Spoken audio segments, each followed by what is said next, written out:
Imagine if they're right. Planets like Earth, as common as dirt. Kinda changes everything, doesn't it? If that is what's in store, then exploring space in the future figures to be quite an adventure. Picture being able to leapfrog your way from near-Earth orbit to the Moon, to Mars, and then beyond, all the way to those Earth-like planets. The questions then are simple. How? When? And who gets to go? All of us wonder what's out there in outer space.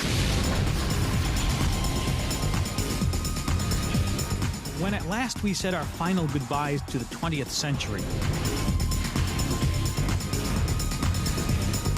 fewer than 400 people had experienced the thrill of space travel. Now, it's our turn. 50 years after the Wright brothers flew, we had regular transatlantic airplanes carrying you and me across the ocean taking vacations. 50 years from now, space travel will be available to the man in the street. We're talking about not just millionaires and entrepreneurs and daredevils and astronauts. We're talking about school teachers. We're talking about children. We're talking about ordinary citizens having the capability of fulfilling the thrill of a lifetime, to soar into outer space. This is one of the biggest changes coming.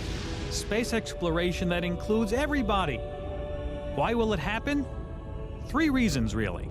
Number 1, we want to go. People love to take adventures and see what's over the next mountain range. And space is our next mountain range. It's the only place we haven't gone. We will be sending civilian tourists into space. That's guaranteed. Number 2, we really don't have a choice. In the future, our very survival may depend on whether or not we can explore outer space. It's very dangerous out there. There are comets, there are meteors. The Earth itself, the atmosphere could change and make life very difficult on the planet Earth. That's why this urge to explore will eventually save the human species from extinction. But most of all, number 3, there is a lot of money to be made. The future of space exploration and commercialization is going to change history more than anything else going back to the beginning of time. I fundamentally believe that the first trillionaires are going to be made in space. Everything we hold of value here on the planet, minerals, metals, real estate, information, energy, is available in near infinite quantities in space. It's not a matter of if, it's a matter of when. And I really think that now, with all the new companies we're seeing and the new initiatives, that the commercial aspects and the commercial economic incentives of space, space transportation, space development, space businesses are going to develop quickly, very quickly. In fact, it's already begun. People see gold in them thar stars, and they're clamoring to get at it. Starting right here on Earth. Ever heard of Space Adventures? Space Adventures is a company bent on turning space into a vacation destination. Right now, for $5,400, you can board a Russian jet and grab a taste of weightlessness. Think of this as practice for the trip. Floating higher and higher. A wonderful feeling.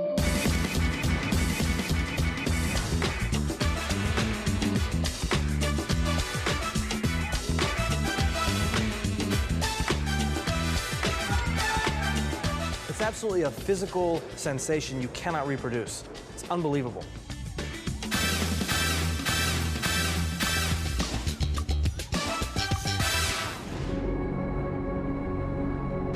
But within 3 to 5 years, they hope to offer a suborbital space flight that will take us to the very edge of space. Price tag, $98,000, or roughly half the cost of buying a house. Now, there's just one catch. Space Adventures can't fly us anywhere until they have a spaceship. To privately build a spaceship, privately finance that ship, Enter Peter Diamandis and the International X Prize Foundation. Diamandis established the X Prize in 1996 for the sole purpose of getting people to develop new concepts in launch vehicles that can carry paying passengers. A big cash award will go to the first team to fly a spaceship with 3 adults to 100 kilometers, land, and then make the trip again within 2 weeks. When someone does that, they'll get a $10 million check. Life is a daring adventure or nothing. Helen Keller.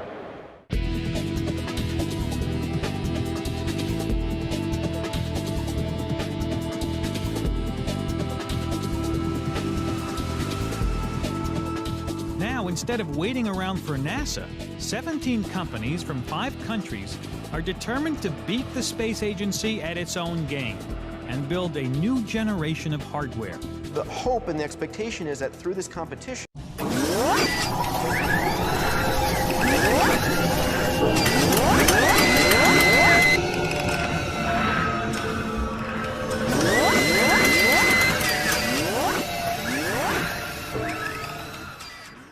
we'll be able to generate not one, but maybe a dozen different designs specifically put together to carry you and I into space as tourists.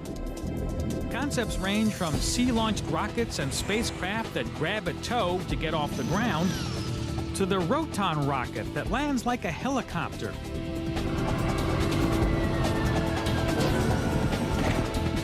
So can we expect that in the next couple of years we'll be getting our boarding passes? Well, I wouldn't count on it, because the X Prize contenders have run into a very big problem: money.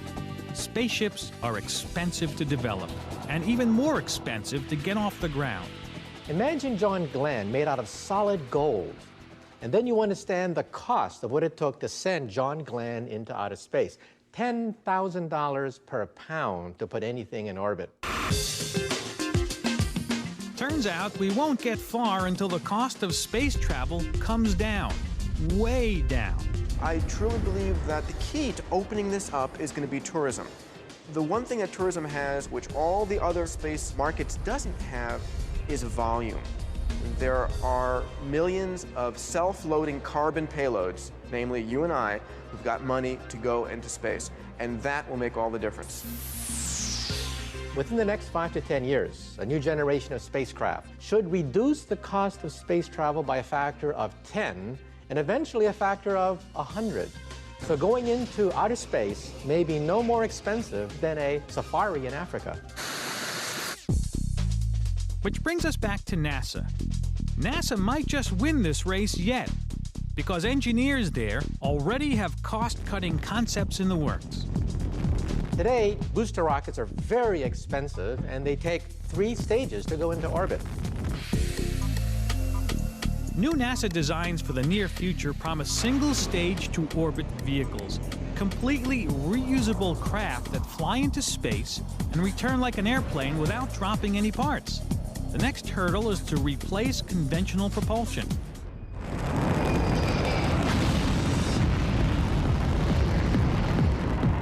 The key is going to be getting away from chemical propulsion. Chemical propulsion has served us well, but you can't go very fast, and it takes a lot of fuel to get up to high velocities to make trip time shorter, and it's also expensive to launch all that fuel into space. Just what will power the spaceships of our future? Well, it all depends on where you want to go. For example, for short trips close to home, think magnets. A concept now in the works takes its cue from new high-speed maglev trains. It's a magnetic-powered concept called the magnetic levitation catapult, which means your ship gets hurled into space very, very fast. We could actually levitate the craft and push it to near Mach 1 before it even leaves the ground. And so all that propulsion system that we now carry all the way to orbit can be left on the ground. It's easier to maintain, and the vehicle becomes smaller and looks more like an aircraft.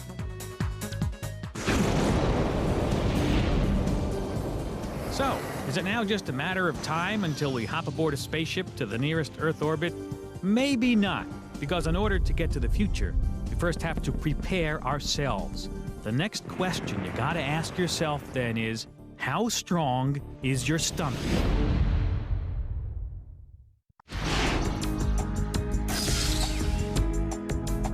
The work has begun. Now the journey that will one day take us to those Earth-like planets seems inevitable.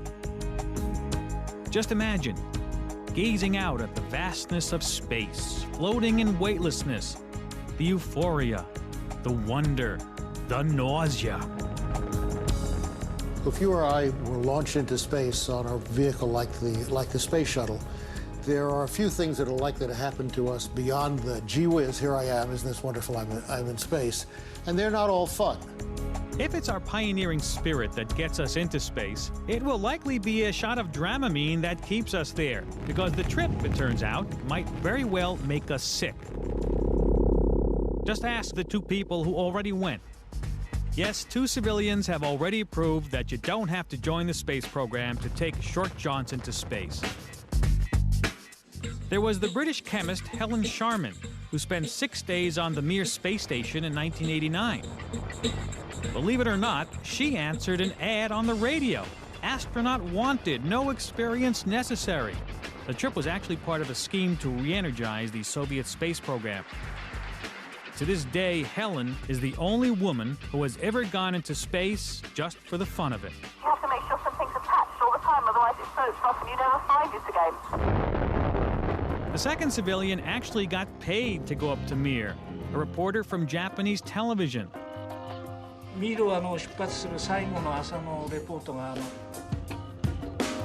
Trouble was, instead of the usual everything's A-OK, Akiyama radioed his wife, "I am definitely not okay." It seems space did not agree with him at all. The TV reporter turned space traveler was ill for much of his 8 days in space. Akiyama struggled with dizziness, lost his appetite, and survived mostly on tea and crackers. There's something called space motion sickness. The reason for it, we have come to learn after a lot of experiments in space, is pretty clear. It's a form of motion sickness very much akin to air sickness and seasickness. And it doesn't hit everybody, but it occurs to between 2/3 and 3/4 of all first-time flyers. I just bent my knees and my stomach came up. I wasn't even feeling sick. The three of us have bags, and I put it to my mouth. I looked up and someone handed me a wipe to clean up, and when I wiped my mouth, pieces went floating off.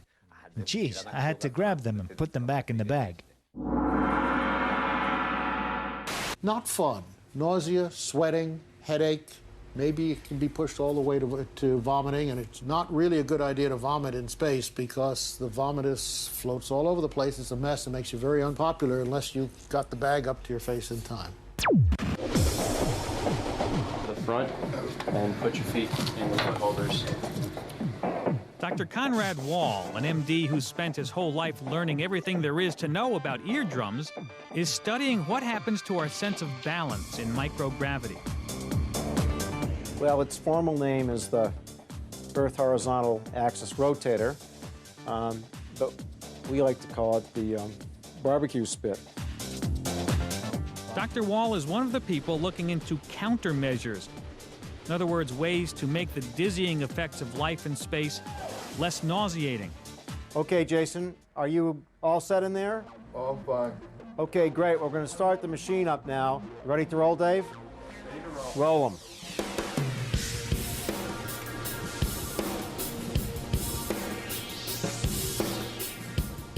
Using the so-called barbecue spit here at the Massachusetts Eye and Ear Infirmary in Boston, Wall is monitoring what happens to the body's central nervous system when it gets tossed around like a piece of luggage, just as it would be on a ride in weightlessness. We're stimulating the balance organs, and we're measuring a reflexive movement of the eyes in response to that motion. Keep counting. By changing the pitch of the machine, look at every stripe in front of you. Dr. Wall can effectively alter gravity, as it were. Less pitch, less eye movement. More pitch, more eye movement. And more motion sickness. Count out loud. And that gives us a sense of what's going to happen when there may not be gravity. creating gravity in space would solve everything. But short of that, countermeasures are still pretty limited. Shots similar to Dramamine help.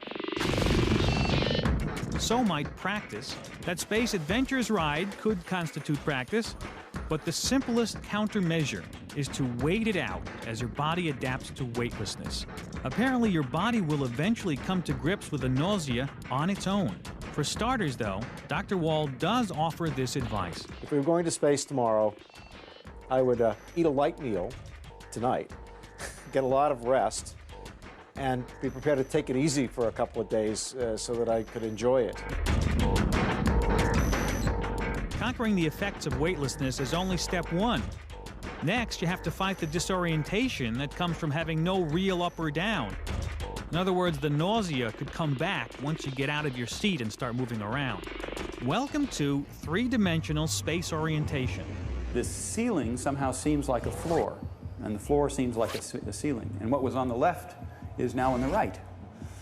You have a sense that you've gone somewhere, but there was no motion required to get there. And that at this moment of change, of reorientation, you can feel rather nauseous.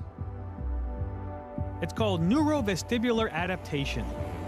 And what it means is you'll have to learn how to navigate without the clues your body is used to getting from gravity. Here on Earth, we're pretty much always upright with respect to our visual surround. We have gravity holding us down, and we're always on our feet. This virtual reality setup combats a real lost in space scenario. The objective of the experiment here is to explore spatial memory in a simplified situation, but resembles the problem that an astronaut is faced with in the node of a space station. The subject plays astronaut, practicing how to find his way out of a space station. It's sort of like a bit like playing the card game Concentration, where you're laying cards down on the table and you have to remember which one's where, except here we play it in 3 dimensions. And also we'll effectively turn you around or rotate the room around you. So you have to really be pretty good about learning opposite pairs and learning what corners look like. And in fact, after an average of just 1 hour, tests show most people get pretty good at the game, which would seem to indicate that all of us can ultimately learn to deal with space disorientation.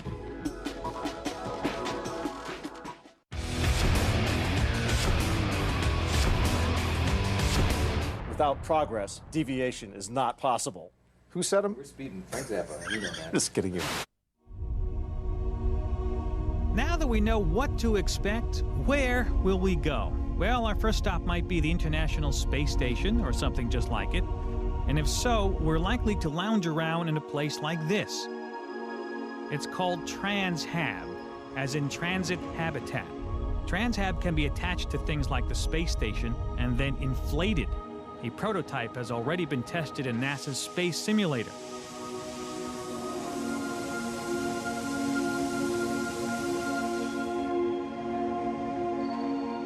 Collapsed, it fits in the shuttle's cargo bay. Inflated, it has as much living space as a 1,500 square foot ranch home. It's actually laid out architecturally to be friendly to the crew, to have distinctive areas where they can recreate, areas where they can exercise. It's the first place where they'll have those kind of options available to them because it's not as structured as all these aluminum modules. Not only is it comfortable, the fabric walls shield the crew from cosmic debris, which is very dangerous stuff. Tests show the kind of damage a tiny particle traveling at orbital speeds of over 14,000 miles per hour can do. And in this case, we took this little 1 centimeter particle and shot at this 1.5 inch thick piece of aluminum, and you can see the kind of damage that happens from a tiny little particle like that. But as the particle goes through a layer of high-tech fabric, it disintegrates some. Then it goes through another layer and disintegrates some more until it's all just pooped out. And so the shield has done its job. It stopped the particle and kept the crew safe. One day, the Transhab concept will likely make its way into commercial use. But until then, there is an astonishing plan to build an island in space using parts the space shuttle throws away. I think this is going to change history. Gene Myers is an industrial engineer turned space entrepreneur. is one of the people who recognized its commercial potential almost from the start. And ever since the space shuttle first got off the ground, he's wanted to build an actual vacation resort in space out of the shuttle's external fuel tanks. At 154 feet long, the fuel tanks are the largest single space component ever built. People that see these external tanks up close for the first time are always amazed at the size of these things. Other people have said that the pictures of the external tank with people walking around it looks like ants walking around a watermelon. Meyer's idea is very simple. Every time the shuttle flies, the tanks get dumped into the ocean. Instead, why not keep them in orbit and hook a bunch of them together? Rotating slowly, the huge wheel will simulate 1/3 Earth gravity, enough to keep us right side up. We've picked the 1/3 gravity number because that people can still walk around and function normally under that condition. Water flows for the showers, you can grow plants for the food, you can do all of these things, whereas if you had 0 gravity, you couldn't do any of that stuff. Gene says that the first big wheel, yes, the plan calls for several, could be in place within 6 or 7 years. Each wheel, made of a dozen or more external tanks, will hold 400 people in cruise ship-like conditions. We're pricing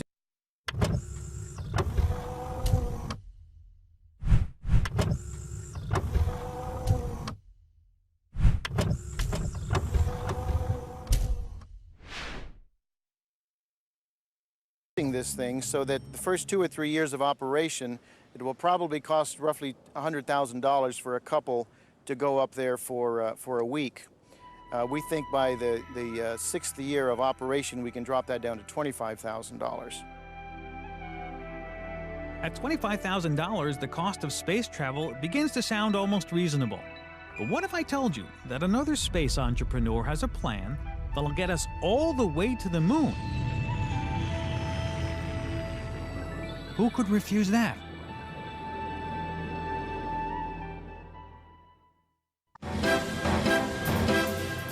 I never think of the future. It comes soon enough. Albert Einstein.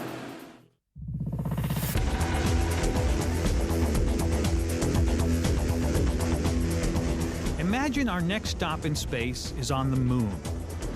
And our host is David Gump. Now, Gump wants to take us there, and he'll do it with a robot. From inside this garage in Northern Virginia, Gump has hatched a company called Lunacorp and his own daring entrepreneurial plan. A plan to land a robot on the moon's pole and explore for lunar ice. Our robot will land near one of the poles and do several months of live exploration that you can access via the web, on television, and at science centers. Finding lunar ice is a very big deal, because where there's ice, there's water. And where there's water, there's lots of possibilities, which is why Lunacorp wants to get to the moon. We're starting off with a single robot to go to the poles to look for water, but we're going to supplement that with a whole family of robots to do things like extract the water, to emplace telescopes for scientists, to be able to start building habitats for settlers. There's going to be a plethora of robots going off doing lots of cool things to get ready for real frontier settlement. Water on the moon would not only mean we could grow crops, we could also make rocket fuel. And if we could make rocket fuel on the moon, that means we can land there and refuel our spaceships and go deeper into the solar system at far less cost than if we had to haul all of our fuel up from the Earth. A refueling station on the moon makes a trip to Mars or even further, remember we're still working up to finding those Earth-like planets, that much more feasible. Before that can happen, though, Gump has to get his robots to the moon. A new concept in the works at NASA could be the answer. They call it the tether. The idea is that to haul stuff around in space, why spend money on conventional fuel? Instead, sling it around like a yo-yo. A short-range version that could be used to carry cargo from a low-orbit transport vehicle to the space station, or even the moon, is the electromagnetic tether.